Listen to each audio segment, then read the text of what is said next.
Welcome home, everybody. Quite literally today, I am at my parents' home because for some reason my power is out. I believe it's because it's the last and evil days, and the wind definitely blew the power out. So I'm coming to you live from my parents. And for those of you who have been asking, my mom is doing really well. She had her first treatment, chemo treatment yesterday, and she is thriving. That is a strong lady. So continue to keep her in your prayers and your thoughts.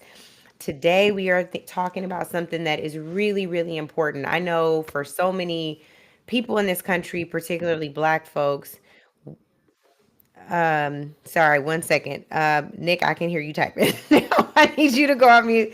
But I was just going to say that it is so important that we talk about something that a lot of us were raised with. So, there's a saying in the Black community that we would have to work twice as hard and we have to be twice as good. So for a lot of us, this DEI conversation is particularly triggering because it's something that we grew up knowing that we actually couldn't be not as good as, and couldn't not compete, and couldn't put our best foot forward. We had to. So when people talk about DEI, which is diversity, equity, and inclusion, and the weaponization of that, that's something that is particularly triggering to a lot of us. There are some examples of that this week that I really want to get into because if there was ever an administration that had people who were not as qualified, it is absolutely this one. So we're going to get into that. And I really want to talk about that through the lens of the myth of meritocracy. So that's where I wanted to be today. So the first thing is, I really wanted to just take a step back and talk about this argument around merit. You're hearing a lot of people in the ecosystem talking about what it means to earn your spot and to not get a handout, and people have to work hard, and there's this reverse discrimination happening against white Anglo-Saxon Christian men. And when you look at what Donald Trump is putting into place for civil rights protections, you might think that is true. However, it is obviously blatantly false. There's not a lot of reverse discrimination happening around here, y'all. And just in a matter of weeks, he's almost, even in Black History Month, taking us back to Plessy versus Ferguson times, which is essentially not separate but equal, which is what the Supreme Court ruled, but it's actually separate and vastly unequal. So that's where we are right now. And I really want us to lean into that through the lens of some of Donald Trump's most recent appointments. So again, merit is the idea that you earn your position, that if you work hard, your work will speak for itself and the doors will open to you. Well, what does it mean when racism stands in the way of that door? Or what does it mean when somebody's connections, daddy's connections, I don't know, like Fred Trump for Donald Trump, or somebody's trust fund makes the way for you, or your mom or daddy made a call on your behalf? And in full disclosure, there are instances where my parents have made calls on my behalf, and I know that's a point of privilege. That's not a moment where I earn something. That's a moment where those connections come into play. When we think about legacy admissions in college, that is about having some connections. That's about your parents working hard and being able to open a door for you. I think parents opening doors is not necessarily bad, but when you are literally taking opportunities from people who are overwhelmingly qualified and deserve to be in those positions, we're talking about something different. We're not talking about legacy admissions here today. We are not talking about folks of color who have earned their positions but get blanketed as DEI because they've demonized it. We're actually talking about folks who are beneficiaries of white supremacy and the systems that follow it. Case in point. So just last week, Donald Trump decided to fire a 4-star Air Force general by the name of Charles C.Q. Brown. He served as the chairman for the Joint Chiefs of Staff. It is a pretty important role. For those of you who don't know, the Joint Chiefs of Staff is the primary advisor to the President of the United States, the National Security Council, the Homeland Security Council, and to the Secretary of Defense. So this person has to have a working knowledge of how military systems work, particularly uniformed personnel. It is a very, very important role. Well, it just so happens that up until the end of last week, we had a Black man who was serving as the second ever Black man, Joint Chiefs of Staff chairman. He had 40 years of service. I'm going to just tell you some highlights from his bio. He had 40 years of service. He he went to Texas Tech, served as a U.S. Air Force fighter. He was a command pilot with more than 3,100 flight hours. And he was serving in this capacity since 2020. Well, what happened is he was apparently too woke for them, right? They think anything that is race conscious is woke. They think that anything that pays attention to race and our diversity is problematic because for whatever reason we should be ambiguous and not really care because somehow race is weaponized when we just highlight race to them. So they decided to fire this 4-star Air Force general and replace him with a man named John Caine. They call him John Raising Caine. He's a lieutenant general. And for those of our military officers know that these are, and military personnel know that there is a difference between a general and a lieutenant general. So just off face value, here's the face, just off face value alone, our general outranks the lieutenant general. So Lieutenant General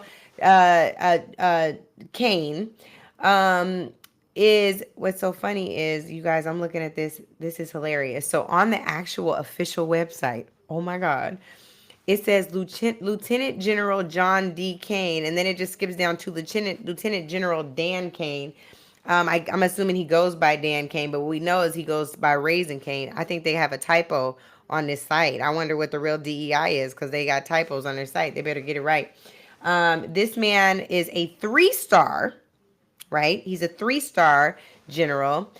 He worked at the CIA as the Associate Director for Military Affairs. He was most recently Director of Special Programs in the Department of Defense Special Access Program Central Office. And he served as a principal staff assistant and advisor to the Secretary of Defense there. This man has now been promoted to the Joint Chiefs of Staff Chairman. Now, what I think is interesting here is while he's more qualified than your Secretary of Defense, Pete Hegseth, and he advises Pete Hegseth, which I think you can determine in terms of rank. That means Pete Hegseth outranks him, right? What is interesting about this is that they are constantly making merit arguments and claiming that DEI or diversity, equity, and inclusion means that somebody got a door open for them that was not deserved. On qualifications, just on face value, you guys can go and look at these bios yourselves online on the official military websites to see what they're talking about. CQ Brown outranks and is more qualified than John D. Caine, okay? So that's the first thing that I wanted to talk about. The second thing is the FBI. So, and this is important because, again, a lot of us have fallen into these traps around DEI, meaning that folks didn't earn it. Now, there are people who didn't earn it, and I'm going to get into that with this FBI nomination, but it's not black people. Like, you can't look at somebody that's a person of color and just be like, oh, you didn't earn it because you black sit in this role. That's ridiculous. Like, you should look at people's bios, their resumes, their qualification, their gifts, their talents, and make a decision from that way. But now we're finding ourselves on the defense trying to prove that we belong when that's not ours to prove. You need to prove why we don't belong. And instead what's happening is a lot of corporations, companies, schools, universities, federal government agencies are taking a page out of Donald Trump's playbook and dismantling programs that are serving people well and are balancing the scales of justice that have not been balanced for so long in this country. They're still not. So even while I'm talking to you about this military rank and Joint Chiefs of Staff chairman and getting ready to get into FBI, these are entities that many of my peers, me included, don't necessarily love. Like, I'm not, an FBI champion. I'm not about to go cut an FBI ad or do a billboard. But what I can say to you is it's important for us to understand that there should still be qualified folks working on the nation's behalf in national security entities. So the FBI. Kash Patel was narrowly nominated last week, as you all know. Well, there's another guy. You guys probably are like, Dan Bongino, Dan Bongino. His name sounds familiar. Well, it's not because he's this high-ranking officer in the intel community. It's not because he served so many presidents in the past. Although he has served some presidents, I will give him that as the form of a Secret Service officer, including for President Barack Obama. But you probably know his name because he's a popular podcaster. This popular podcaster is your deputy director for the FBI. Now, here's why that is astounding. The deputy director of the FBI has traditionally been a position that was reserved for a career official. What does that mean? So in the United States government, there's something called appointed officials. And of course, there are elected officials, but there are appointed officials in the administration who work under the president and vice president. Appointed, and then there are career. Career service are folks who have engaged in work for the government, not as a part of any party. So it's not no partisan affiliation. They are doing this in service to the American public, doing this on behalf of their country, regardless of who is at the top of the ticket or regardless of who the president is. So normally the FBI hires someone in that role that has had a career of serving in an intel capacity, serving in the FBI, etc. So Dan Bongino, by the way, I got caught up in my Dons and my Dans today. Dan Bongino is someone who has called the FBI irredeemably corrupt. He has no experience as an officer in intel other than being a Secret Service agent, which doesn't in and of itself mean you're not qualified, but it is remarkable and unprecedented. That's a word that you're going to hear thrown around a lot. For those of us that remember when Donald Trump was elected in 2016, that's a word we said all the time. Now, he said unprecedented, like unpresident to president, but I'm saying unprecedented because they're doing a lot of things that are not normal. So this is someone who is a media personality. He's a former Secret Service agent. He does not have any experience with the FBI. And they're putting him in here after saying that the thing is, irredeemably corrupt. I'm sure there are many of us who hear that language and aren't alarmed by it. But I think what's remarkable is he doesn't have any experience to determine where the corruption comes from. What system needs to be dismantled? What system needs to be looked into? Who can be the real watchdog for the FBI? That probably ain't Dan's role. And speaking of watchdogs, this is also the administration that has gotten rid of a lot of inspector generals. I think there are at least 10 now that are gone. So they don't want any watchdogs. Nonetheless, he is the deputy director of the FBI now. He does not have to be Senate confirmed. This is an appointment that Donald Trump can just make. And their responsibility is to supervise domestic and international operations with no FBI experience. So my question for you all today really is for us to consider who really didn't earn it. What does it really mean to dismantle DEI? It sounds like we should be dismantling these same tired systems that put white men, although y'all, don't you kind of think Dan is a brother. I think he might be black, which would make this even worse because now they putting him in a position that he don't have no business in to be like, see, black people didn't earn it. Y'all picked him, okay? We didn't pick him. But I just want to say, I think that what is remarkable here is that we have this opportunity to really examine who really didn't earn it. And when we say these things, when you compare resumes and what is typical and why, it is in the best national security interest of the country to have someone who understands how those systems work, particularly when you're engaging in operations with foreign adversaries or people who are on domestic soil trying to compromise our national security. If you have no experience in doing that, what are we talking about? Like, y'all not, see, I wouldn't earn it if y'all hired me to go run engineering at Google. That's not my expertise. You can't just plug and play any white guy to fill a role of influence in this government and not expect for that thing to completely break. And then that begs the question. Maybe they know after all that they didn't earn it and they're totally fine with breaking systems because they don't want the system to be here anyway. And if they've anointed Donald Trump as king, we end up right where we started. So I think that which is this is an unprecedented time. I think what we have to acknowledge is that the weaponization of diversity, equity, and inclusion is a method to distract us from what really is going on. And what really is going on is Donald Trump is trying to give favors back to people who carried his water during this election, even if that means putting the entire country in harm's way. If that isn't didn't earn it, I don't know what is. That is the opposite of meritocracy, the face of meritocracy and black excellence for the rest of this Black History Month and the rest of this Black year is going to be Charles C.Q. Brown.